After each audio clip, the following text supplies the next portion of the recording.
అందరికీ వందనాలు. మరొకసారి ఈ సిరిగల ఓ దైవ సేవకుడా నీకు జోహార్ అనే ఈ కార్యక్రమం ద్వారా మీ మధ్యకు వచ్చి ఉన్నాం.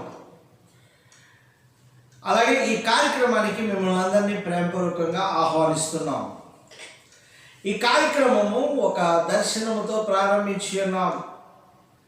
ఆ దర్శనము అనేక మంది సేవకులను మీ మధ్యకు తీసుకురావాలనే ఒక మంచి ఉద్దేశంతో, అనేకులు సేవకుల యొక్క సాక్ష్యాల ద్వారా అనేక మందిని బలపరచాలనే ఒక గొప్ప లక్ష్యముతో ఈ సిరిగల ఓ దైవ సేవకుడా నీకు జోహార్ అనే కార్యక్రమం నడపడం జరుగుతున్నది. కొంత టెక్నికల్ ప్రాబ్లమ్స్ ఉన్నాయి. ప్రార్థన చేయండి. ప్రతి ఒక్క అవసరత కొరకు మేము ప్రార్థన చేస్తున్నాము. కొన్ని అవసరాలు కలిగి ఉన్నాము. సౌండ్ విషయంలో కానీ, ఇంకా క్లారిటీ కలిగిన కెమెరాస్ విషయంలో కానీ ఈ కార్యక్రమానికి మంచి స్పందన వచ్చింది. ఈ కార్యక్రమం అనేకులు వీక్షిస్తున్నారు. చాలామంది దైవ సేవకులు ఈ కార్యక్రమం ద్వారా వారి యొక్క గొప్ప సాక్ష్యాలను అనేక మందికి తెలియచేయడానికి ఇష్టపడుతున్నారు. కనుక ఈ కార్యక్రమం యొక్క ముఖ్య ఉద్దేశం, గడిచిన కాలంలో మేము చెప్పిన విధంగా ప్రతి గ్రామంలో ఒక సంఘం ఉండాలి. గ్రామంలో సంఘము, సువార్త అందని ఊరు, సంఘము లేని గ్రామము ఉండకూడదు అనే నినాదముతో ఈ కార్యక్రమము ప్రారంభించి ఉన్నాం. కనుక సువార్త అందని గ్రామాలు, ఇంకా సేవకులు లేని, సంఘాలు లేని గ్రామాలు అనేకమంది ఉన్నాయి. మా అనంతపురం జిల్లాలోనే చాలా గ్రామాలలో ఇంకా పరిచర్య లేదు. చాలా మండలాల్లో సంఘాలు లేవు. కనుక ఆ యొక్క గ్రామాల కొరకు, ఆ యొక్క మండలాల కొరకు మీరు ప్రార్థన చేయాలి. మేము కూడా ప్రార్థన చేస్తున్నాం. ఒకవేళ దేవుని యొక్క చిత్తము, దేవుని యొక్క రాకడ ఆలస్యమైతే ప్రతి గ్రామంలో ఒక సంఘమును, ఒక సేవకుడిని ఏర్పాటు చేయాలనేదే మా యొక్క ప్రధానమైన ముఖ్య లక్ష్యం. కనుక అనేకమైన అవసరతల కొరకు మీరు ప్రార్థన చేయండి. ఏదేమైనప్పటికీ సిరిగల ఓ దైవ సేవకుడా నీకు జోహార్ అనే ఈ కార్యక్రమము అనేక మంది సేవకులు చక్కగా వారి యొక్క సాక్ష్యాలను మనకు తెలియచేస్తున్నారు. ఈ వారము మన మధ్యకు కోటేష్ పాల్ అనే ఒక సేవకుడు మన మధ్యకు రాబోతున్నారు.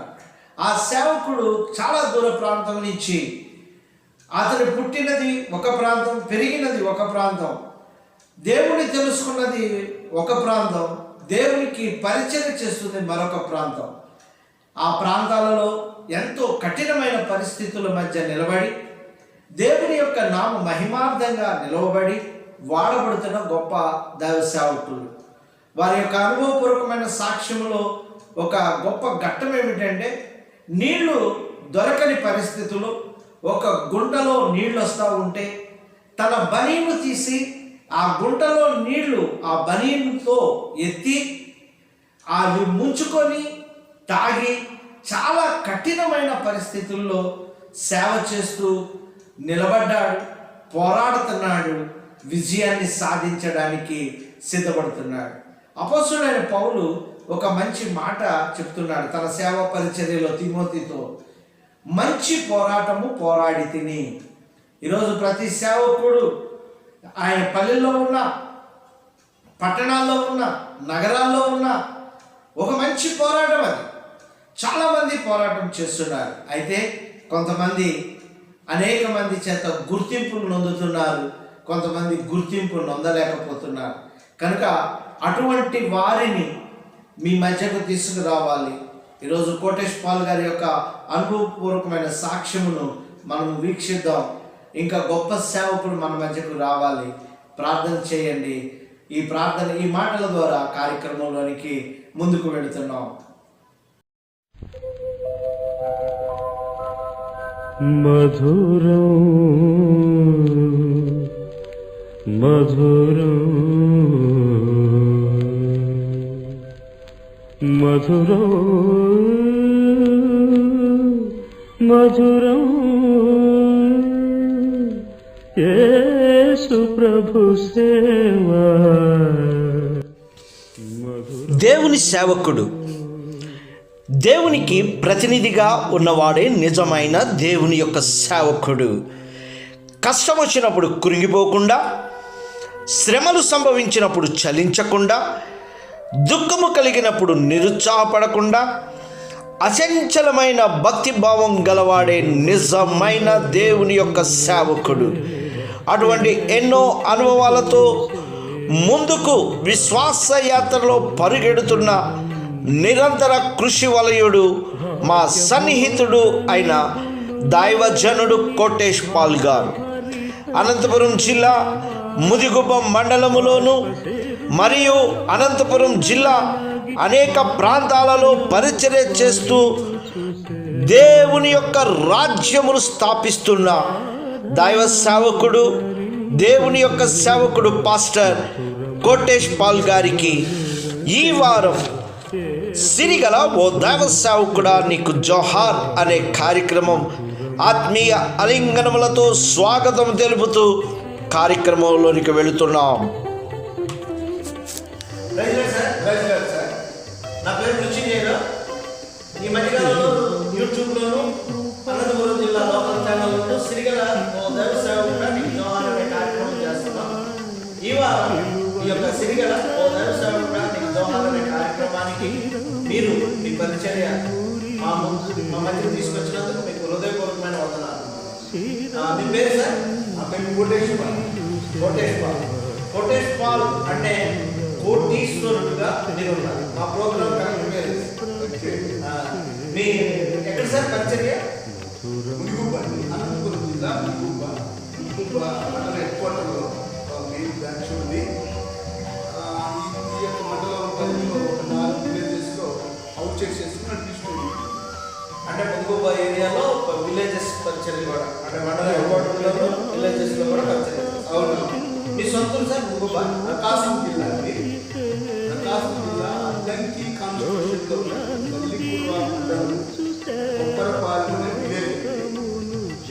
అక్కడి నుంచి నేను ఇక్కడికి రావడం జరిగింది. అంత దూరం నుంచి ఇక్కడికి సేవ పరిచయం వచ్చాను సార్. అంటే 2004లో నేను ఇబ్రహీంపట్నం, విజయవాడ దగ్గర ఇబ్రహీంపట్నంలో ట్రైనింగ్ అయిన తరువాత వారి యూత్ మధ్యకి నన్ను ఖమ్మం పంపించారండి. ఖమ్మం 3.5 సంవత్సరాలు అక్కడ యూత్ పరిచయం చేసిన తర్వాత అనంతపురం జిల్లాలో సంఘాలు లేనటువంటి ప్రాంతాల్లో పరిచర్యకి వెళ్ళాలనేటువంటి ఆసక్తిగా ఉన్నటువంటి వారు ఎవరైతే ట్రైనింగ్ అయినటువంటి వారు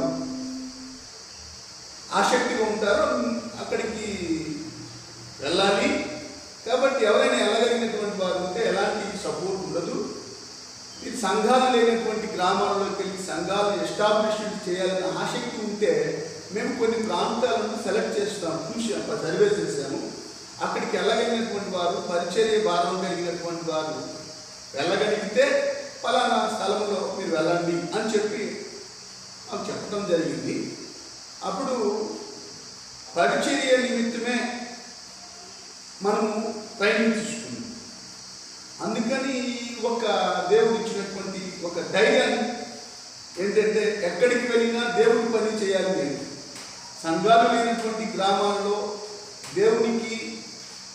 దేవుని రాజ్యానికి ఆత్మను సంపాదించాలి, దేవుని రాజ్యానికి అనేకులు సిద్ధపరచాలనేటువంటి ఆశ మాకు కలిగి మేము ఈ ప్రాంతానికి రావడం జరిగింది. ఓకే. అంటే మీకు పరిచర్య పట్ల నేను పరిచర్య చేయాలి అన్న ఆలోచన మీకు ఎలా జరిగింది? మీరు పుట్టు క్రైస్తవులా లేకపోతే మధ్యలో మార్మన్స్ పొందారు? మీ సాక్ష్యం ఏంటి? మా అమ్మగారు ప్రార్థనకు వెళ్తూ ఉంటుంది. మా అమ్మగారు ప్రార్థనకు వెళ్తున్నటువంటి క్రమంలో మేము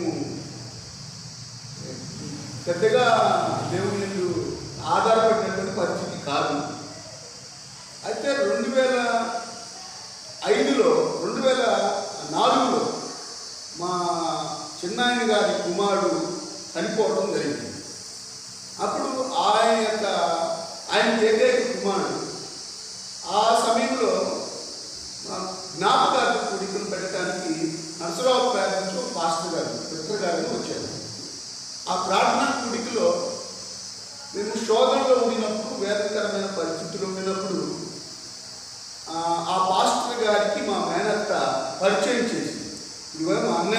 అబ్బాయి పెద్దవాడు డిగ్రీ అయిపోయింది, మా పరిస్థితి ఇట్లా ఉంది అని చెప్పి అంటే ఆయన ఒక సలహా ఇచ్చి క్యాంపస్ క్రూసేడ్ ఫర్ క్రైస్ట్ అనేటువంటి ఆర్గనైజేషన్లో మరి వెళ్తే ట్రైనింగ్ ఇస్తారు, వాళ్ళ ఒక కొంత టైం సపోర్ట్ చేస్తారు. వెళ్ళండి, లోకంలో ఇవన్నీ వ్యర్థమే, ఎవరైనా వెళ్ళిపోవాల్సింది లోకం విడిచి అని మా తమ్ముడు బాబాయ్ కొడుకు చనిపోయినప్పుడు ఆదరణ గుడిలో అయిపోయిన తర్వాత మాట్లాడినప్పుడు నాకు అప్పుడు ఆ సిచ్యువేషన్, ఆ సందర్భాన్ని బట్టి అనిపించింది, ఈ లోకం శాశ్వతమైనది కాదు, ఎవరైనా వెళ్ళిపోవాల్సిందే, దేవుడి పని అయితే ఇదే కరెక్ట్ అని చెప్పి నేను ఆనాడు దేవుడు నాకు దైవ సేవకుడి ద్వారా ఆ ఆదరణ కలిగింది. అదే డిసెంబర్లో 2004 డిసెంబర్లో నేను చెన్నైకి ఇంటర్వ్యూకి వెళ్ళటం, నాకు సెలెక్ట్ చేసుకోవడం, నాకు ట్రైనింగ్ ఇవ్వటం, ఆ ట్రైనింగ్ ద్వారా వాళ్ళు నన్ను ఇక్కడికి పంపించటం జరిగింది. ఆ తర్వాత నాకు ఇంకా ఇంట్రెస్ట్ ఎక్కువైపోయింది. నా స్థితిని, నా గతిని, నా సంస్థాన్ని మార్చి బలపరచడానికి, దేవుడిలో అనేక ఆత్మను సంపాదించడానికి దేవుడు నన్ను ఎన్నుకున్నాడు, నాకు ఇచ్చాడు ఈ అవకాశం అనుకున్నాను. దేవుడి కృపను బట్టి ఆ గురితో, ఆ విశ్వాసంతో నేను ఈ ప్రభువులో పనిచేయడానికి దేవుడు చూపిస్తున్నాను. చాలా మంచి మాట అండి. మీరు క్యాంపస్ క్రూసేడ్ అనే ఒక సంస్థలో బైబిల్ ట్రైనింగ్ అయ్యారు. అవును. ఓకే, అసలు ఈ సేవకుల గురించి కొంత లోకంలో ఒక మాట ఉంది, ఏంటంటే పాస్టర్లకి బోల్డ్ డబ్బులు వస్తాయి, బోల్డ్ డబ్బులు వచ్చేస్తాయి, ఫండింగ్లు ఉంటాయి, వాళ్ళు ఫండింగ్స్ ఇస్తారు. ఏ ఫండింగ్?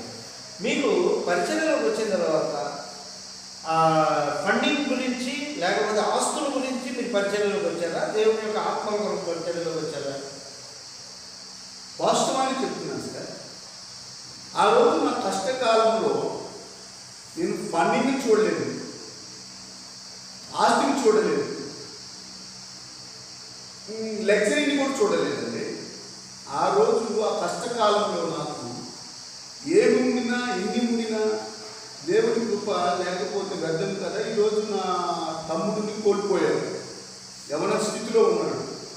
వాడిని కోల్పోయిన తర్వాత ఏది సాధించినా, ఏది చేసినా ఇంకా ఈ లోకంలో వ్యర్థమే కదా అని దేవుడు మాత్రం ఆ రోజు మాట్లాడుతున్నప్పుడు ఆదరణ కలిగినటువంటి మాటలు నన్ను దేవుని వైపు ఆకర్షితం చేసింది. దాన్ని బట్టి నేను ప్రభువులోని కొనసాగుతూ లోకంలో బ్రతికినంత కాలం ఏది నాకు అక్కర్లేదు, నాకు దేవుడు తెలుసాడు, దేవుని బిడ్డగా నేను జీవించాలి అనే నిర్ణయానికి నేను ఆ రోజు నాకు బీజం పడింది. ట్రైనింగ్ వెళ్ళటం, దాని ద్వారా నేను ప్రభువులో స్థిరపడబడటం, ఎలాంటి అపేక్ష లేకుండా, ఎలాంటి ఆధారం లేకుండా, ఎవరు ఎలాంటి సపోర్ట్ చేయకపోయినా పర్లేదు, దేవుడు తెచ్చాడు. ఆ ఉంటే బ్రతుకుతాం, లేకపోతే చచ్చిపోతాం. ఆయన తప్ప నాకు, నా కుటుంబానికి, నా బ్రతుకులకు ఆధారం లేదని ఆ తెలిసి తెలియనటువంటి భక్తి, అదే ఆ విశ్వాసం అనేది సంపూర్ణంగా లేని పరిస్థితిలో కూడా నాకు అలాంటి ధైర్యాన్ని దేవుడి మాట ద్వారా ఆ రోజు తెలుసుకున్నాను. లోకంలో చాలామంది ఒక లగ్జరీనెస్, ఒక హుందాతనం అవి చూస్తారు కదా. మరి దేవుడి సేవకులు అంటే చాలా కష్టపడాలి. మీరు ప్రకాశం జిల్లా నుంచి ఈ బుడుగుపకు వచ్చి పరిచర్య చేస్తున్నారు. ఈ పరిచర్యలో మీరు ఎటువంటి బాధలు, కష్టాలు అనుభవించారు సార్? ఏమన్నా అనుభవించారా, లేకపోతే హ్యాపీగానే? మంచి ప్రశ్న వేసేస్తే నేను 2008లో 2008 జూన్ 10వ తారీఖున నేను ఈ ప్రాంతానికి నా కుమారుడిని 3 సంవత్సరాల బాబు వయసులో నేను, నా భార్య, నా కుమారుడిని తీసుకొని ఈ 2008 జూన్ 10వ తారీఖున ఈ గ్రామానికి, పట్టణానికి రావడానికి జరిగిందండి, ఈ మండలానికి. అయితే అప్పుడు మేము ఒక బాడీ ఇంటిలో ఉన్నాము. ఉన్న తర్వాత మాకు ఇక్కడ ఎవరు తెలియదు, ఎవరు మాకు ఎలాంటి సహాయం చేసే పరిస్థితి లేదు, ఎవరూ తెలియదు. ఉన్న పాటు ఇక్కడికి వచ్చారు. ఇక్కడ పరిచయం లేదు, సంఘాలు లేవు, అక్కడికి వెళ్ళగలిగినటువంటి వారు ఎవరైనా ఉంటే వెళ్ళండి, మీకు ఎలాంటి సపోర్ట్ లేదు, పరిచర్య చేయాలని ఆసక్తి ఉంటే వెళ్ళండి ఒక గైడ్ చేసేదే కానీ ఎలాంటి సపోర్ట్ లేదు. అలాంటి పరిస్థితుల్లో దేవుడి మీద ఆధారపడి మేము ఈ ప్రాంతానికి పరిచర్య చేయడానికి వచ్చాము. వచ్చిన తర్వాత జగన్మోహన్ రెడ్డి గారు అనేటువంటి ఆయన ఉన్నాడు. ఆయన మహానుభావుడు, దేవుడు మాకు వర్క్ ఇచ్చినటువంటి ఆయన్ని ఇచ్చాడు. ఆయన మమ్మల్ని ఎవరో చూడకుండా మాకు ఇంటిని బాడీకి ఇచ్చాడు. బాడీకి ఇచ్చిన తర్వాత దాంట్లో నివాసం ఉంటూ ఈ చుట్టుపక్కల పల్లెలకి మేము ట్రాక్స్ పంపుతూ పరిచర్యకి మరి అందరికి పరిచయం చేసుకుంటూ మేము ఎవరు ఎక్కడి నుంచి వచ్చాము అనేటువంటి దానిని తెలియజేసుకుంటూ దేవుని ప్రేమను చూపిస్తూ క్రీస్తు ప్రేమ అంటే ఎలా ఉండాలో బైబిల్ చెప్పకుండా, బైబిల్ తెరిచి చెప్పకుండా మా యాటిట్యూడ్ ద్వారా, మా సాహసం ద్వారా, మా ప్రేమ ద్వారా అనేకులకు మేము దగ్గరయ్యాం. ఆ తర్వాత జనాలందరూ ఈ చుట్టుప్రక్కల ప్రాంత ప్రజలందరూ మమ్మల్ని బాగా ప్రేమిస్తూ ఉండేటువంటి వారు. అప్పుడు వాళ్ళు అడుగుతుండేవారు, అయ్యా మీరు ఎక్కడి నుంచి వచ్చారు, ఏం చేస్తారు అని అనుకుంటే జనరల్గా చెప్తుండేవారు, అయ్యా ఇట్లా పాస్టర్ని పలానా గుంటూరు ఏరియా నుంచి వచ్చాము అని చెప్పినప్పుడు వాళ్ళు మమ్మల్ని ఏం చేసేవాళ్ళంటే మా ఇంటికి రండి అని వాళ్ళ కష్టాలు మాకు చెప్పేవాళ్ళు. కష్టాల్లో ఉన్నప్పుడు మేము వాళ్ళకి ఆధారంగా దేవుని మాటకి బయలుపరుస్తూ అలాగే అందరినీ పరిచయం చేసుకుంటూ దేవుని యొక్క వాక్యాన్ని అందిస్తూ చిన్న చిన్న హౌస్లో ప్రార్థన జరిపిస్తూ ఉండేవాళ్ళు. అట్లా 6.5 సంవత్సరాలు ఈ యొక్క ముదిగుబ్బలో ఈ చుట్టుపక్కల పల్లెల్లో మేము అడ్రస్ లేనటువంటి పరిచర్యని మేము చేసుకుంటాం.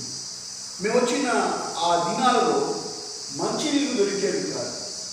మమ్మల్ని ఎవరు ఏం తిన్నావు, మరి ఎలాగ మీకు పోషణ ఏంటి, చిన్నపిల్లవాడు ఉన్నారు, నీళ్లు లేవు, కరువు ప్రాంతము, అంత దూరం మీకు ఎవరున్నారు, ఎట్లా మీకేమో జీతాలు ఇస్తారా అని రకరకాల ప్రశ్నలు వేసుకునేటువంటి వారు.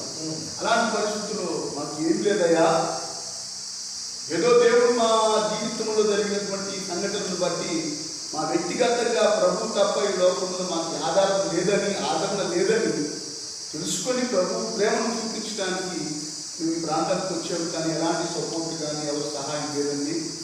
బ్రతికితే ప్రభు కొరకు బ్రతుకుతాం, తర్వాత అది దాని చిత్తమని అందరికీ అలా కన్విన్స్గా మా పరిస్థితిని చెప్పుకుంటూ మేము అలాగా అందరికీ తలలో నాలుగులాగా దేవుడి ప్రేమను చూపిస్తూ ఈ 6.5 సంవత్సరాలు పరిచర్యను చేస్తున్న క్రమంలో నీళ్లు దొరికేవి కాదు.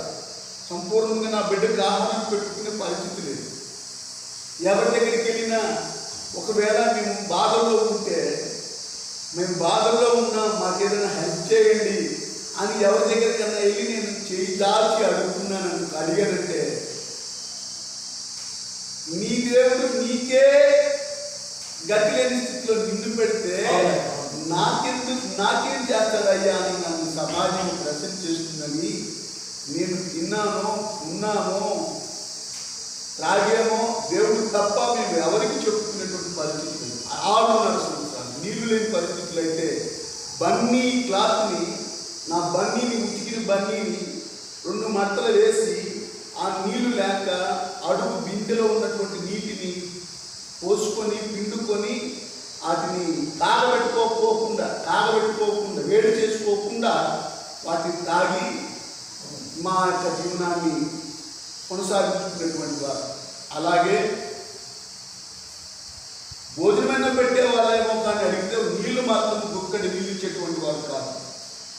ఎంత అవమానకరమైన స్థితిని మేము ఈ స్థలంలో ఎదుర్కొన్నాము. నీళ్లు లేక, సరైనటువంటి వసతులు లేక, అందించే సపోర్టు లేక, ఎవరు మమ్మల్ని ఏం చేస్తున్నారో అనేటువంటిది కనీసం ఎలాంటి దయాదాక్షణ్యాన్ని కూడా నేను పొందుకోలేని దుర్భరమైనటువంటి స్థితిని 6.5 సంవత్సరాలు నేను ఇక్కడ అనుభవించాను. అయితే బయట ఆ టైంలో మీకు అసలు నేను ఇంటికి వెళ్ళిపోవాలి, సేవా పరిచయం అని అనిపించిందా? ఆ టైంలో మరి దేవుడు ఏ విధంగా చక్కని మాట మీరు నాకు చక్కని ప్రశ్న వేశారు. చాలా వందనాలండి. ఎందుకంటే ఆ 6.5 సంవత్సరంలో ఇలాంటి కష్టాలు ఎదుర్కొంటున్నటువంటి సమయంలో ఇలాంటి కష్టాలు ఎదుర్కొంటున్నటువంటి సమయంలో ఎంత జీవితం తెలుసా అండి? కరెక్ట్గా ఈ 600 సంవత్సరాల్లో సేమ్ ప్రశ్న మాకు ఎదురైంది. ఏమైందంటే, అవును, ఇంత కష్టాలు మనం ఇక్కడ పడాల్సిన అవసరం ఉంది, ఇంత దూరం వచ్చి ఇన్ని శ్రమలు అనుభవించాల్సిన అవసరం ఏమిటి, మనం వెళ్ళిపోదామా అని నేను నా భార్యని ఒకరోజు మేము డిస్కషన్ చేసుకున్నాం. ఒక నెల రోజు ఒక రోజు కూర్చొని నేను నా భార్యని ఇద్దరం మాట్లాడుకుంటూ ఉన్నాం. ఏమంటే, ఇంత దూరము ముగ్గురు మేము చిన్న బిడ్డలు వేసుకొని ఒంటరిగా ఉన్నాం, మనకి ఎవరు లేరు, ఇన్ని కష్టాలు పడాల్సినటువంటి పరిస్థితి వస్తుంది కదా, వెళ్ళిపోదామా అనేటువంటి పరిస్థితిని మేము డిస్కషన్ చేసుకుంటూ ఉన్నాం.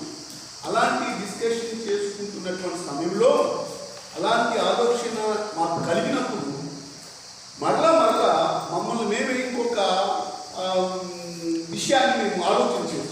ఒకవేళ ఓకే, నేను, నా భార్య, నా పిల్లల యొక్క క్షేమం కొరకు మనం ఏదో ఇదే పరిచయను ఏదైనా తమిళ్లో జాబ్ చేసుకుంటూ ఆ స్లమ్ ఏరియాలో 4 ఆత్మలు